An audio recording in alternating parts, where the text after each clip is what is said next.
দূরের আকাশে ধীরে ধীরে ভোরের আলো ফুটছে। কুয়াশায় ঢাকা এই গ্রামের ঘুম ভাঙে পাখির ডাক আর মাটির গন্ধে। এই গ্রামের নাম হেমন্তপুর। নিজের মনে কি সব যেন ভাবত 17 বছর বয়সের এক ছেলে। তার নাম অরণ্য চৌধুরী। অরণ্য গ্রামের অন্য ছেলে মেয়েদের মতোই এক ছেলে। বিকেলে বন্ধুদের সাথে আড্ডা মারে আর রাতে তার দাদুর কাছ থেকে শোনে রহস্যে ভরা জাদুর জগতের গল্প। ছোট থেকেই কোনো এক অজানা কারণে ম্যাজিক ও কল্পবিজ্ঞানের প্রতি তার টান খুব বেশি, কিন্তু তখনও সে জানতো না ঠিক তার 18তম জন্মদিনে জীবনের পাতা উল্টে যাবে। জানালার পাশে মেঘে ঢাকা চাঁদ। অরণ্য খাটে শুয়ে কল্পনার জগতে ভেসে যায়। ঠিক তখনই ঝপ করে একটা শব্দ, একটা চিঠি এসে পড়ে জানালার পাশে। অরণ্য ঘুম জড়ানো চোখে সেটা তুলে নেয়। চিঠির উপরে স্পষ্ট লেখা, অরণ্য চৌধুরী, হেমন্তপুর গ্রাম, পৃথিবীর আলো বিভাগ। সে চিঠিটা খুলে দেখে, ভিতরে এক অদ্ভুত সোনালী কালি দিয়ে লেখা কিছু শব্দ। তোমাকে স্বাগত আলোক বিদ্যা বিদ্যালয়ে। জাদুর শিক্ষা শুরু হবে এই পূর্ণিমা থেকেই। প্রস্তুত হও, কারণ তুমি নির্বাচিত। অরণ্য সারা রাত চিঠিটা নিয়ে ভাবতে থাকে, চিঠিটা সত্যি ছিল নাকি স্বপ্ন। তাই নিয়ে দোটানায় আছে সে। ঠিক তখনই এক আশ্চর্য ঘটনা ঘটে।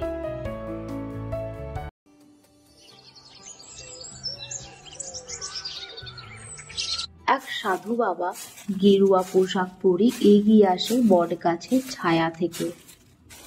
তার চোখে ছিল শত বছরের অভিজ্ঞতার ছাপ। তিনি বলেন, অরণ্য, তুমি কোনো সাধারণ ছেলে নও।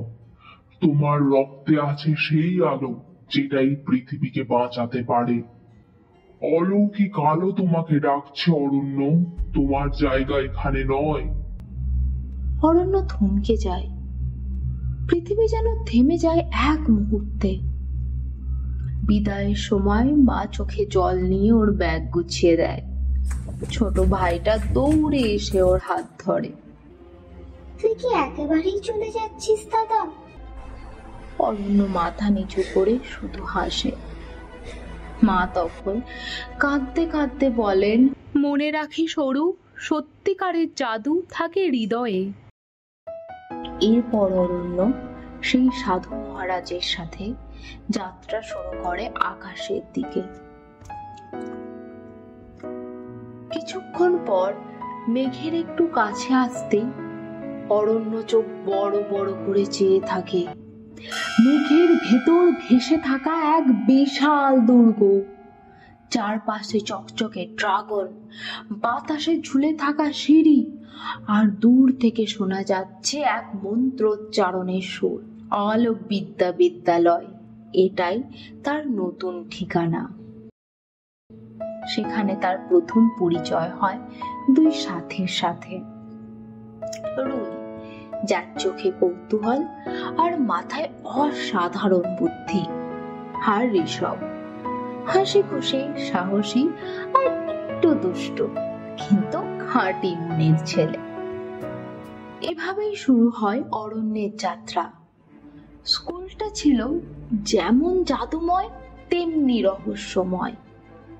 আর সে তখনও জানতো না আসছে এমন এক অন্ধকার যা শুধু তার জাদু নয়, তার হৃদয়ের শক্তিকেই পরীক্ষায় ফেলবে।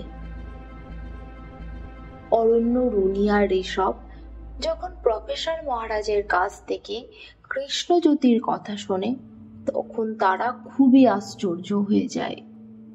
প্রফেসর মহারাজ জানান, 10 বছর আগে এক মেলায় হারিয়ে যায় দুই যমজ ভাই। অরণ্যের থেকে আলাদা হয়ে কৃষ্ণজ্যোতি হারিয়ে পড়ে এক অন্ধকার মঠে, যেখানে নিষিদ্ধ জাদু শিক্ষা চলত। ওখানে তার মধ্যে জন্মায় শক্তি পাওয়ার অদম্য লোভ। এখন সে এক নিষিদ্ধ জাদু ব্যবহার করে অমর হওয়ার চেষ্টায় আছে। প্রফেসর জানান, কৃষ্ণজ্যোতি এখন এখানে আসতে চাইছে। তার লক্ষ্য জাদুর মূল উৎস অলৌকিক আলোকে দখল করে পৃথিবীকে অন্ধকারে ফেলে দেওয়া। অরণ্য, রুনি আর ঋষভের দায়িত্ব হলো কৃষ্ণজ্যোতিকে আটকানো। প্রফেসরের কাছ থেকে বিদায় নিয়ে অরণ্য, রুনি আর ঋষভ যাত্রা শুরু করে। প্রথম ধাপেই তারা যায় অলৌকিক গ্রন্থাগারে। সন্ধ্যার পর এক নির্জন টাওয়ারে ওঠার পথ ধরে তারা পৌঁছে যায় সেই লাইব্রেরিতে। সেখানে বাতাসে ঝুলছে হাজারো বই। কিছু বই নিজে নিজেই পাতাগুলো উল্টাচ্ছে। হঠাৎ রুনির দিকে এগিয়ে আসে এক পুরনো ধূসর মলাটের বই। সেটা খুলে নিজেই পড়তে শুরু করে। আলোকে অতীতের সব অন্ধকারকে ক্ষমা করতেই হবে। এই কথাটা তাদের মনে গেঁথে যায়। সেই বইয়ের ভিতরেই তারা খুঁজে পায় এক জাদুময় মানচিত্র, যেখানে নির্দেশ ছিল এক জায়গার, সময়ের গুহা। এই গুহার অবস্থান ছিল এক বিস্তীর্ণ মরুভূমির নিচে, যেটা একসময় ছিল জাদুকরদের গোপন প্রশিক্ষণ ভূমি। পরদিন ভোরেই তারা যাত্রা শুরু করে মরুভূমির দিকে। সূর্য তখন ঠিক মাথার ওপরে। হাঁটতে হাঁটতে ওরা খুব ক্লান্ত হয়ে পড়ে। রোদে চোখ ঝলসে যায়, কিন্তু হাল ছাড়ে না কেউ। পথিমধ্যে রুনি এক পুরনো শাল গাছের ছায়ায় একটি খোদাই করা চিহ্ন খুঁজে পায়, যেটা সেই গোপন মানচিত্রের সংকেতের মতো। এভাবেই সন্ধ্যের ঠিক আগে তারা পৌঁছায় সময়ের গুহার মুখে। গুহার ভেতর ঢুকতেই চারপাশে ছায়া মূর্তি ভেসে ওঠে। সবাই নিজের নিজের ভবিষ্যৎ দেখে ফেলে। অরণ্য দেখে এক বিশাল যুদ্ধক্ষেত্রে একা দাঁড়িয়ে আছে। তার কোনো বন্ধু নেই, পিছনে ধ্বংসপ্রাপ্ত স্কুল। রুনি দেখে সে তার নিজের জীবনের পথ হারিয়ে ফেলেছে, সে এখন একা। ঋষভ দেখে তার সাহস হারিয়ে গেছে, আর সে তার পরিবারকে রক্ষা করতে পারেনি। এই ভয়ঙ্কর দৃশ্যগুলো তাদের ভিতর আতঙ্ক আর দ্বিধা এনে দেয়। কিন্তু অরণ্য সামনে এগিয়ে এসে বলে, ভবিষ্যৎ লেখা নেই, ওটা আমরাই লিখি। এই বিশ্বাস থেকেই ওরা গুহা থেকে বেরিয়ে আসে আরো শক্তিশালী হয়ে। মানচিত্রের শেষ চিহ্ন তাদের নিয়ে যায় এক উপত্যকার দিকে, অন্ধকার উপত্যকা, যেখানে কৃষ্ণজ্যোতি তার বাহিনী নিয়ে অপেক্ষা করছিল। অন্ধকার আকাশ, মৃত গাছ, চারিপাশে জাদু কুয়াশা। এই জায়গায় আলো যেন নিজেই লুকিয়ে পড়ে। প্রবেশ করার সঙ্গে সঙ্গেই শুরু হয় চূড়ান্ত যুদ্ধ। কৃষ্ণজ্যোতি তখন এক বিশাল দণ্ড হাতে নিয়ে চারিপাশে অন্ধকার ছড়াতে থাকে।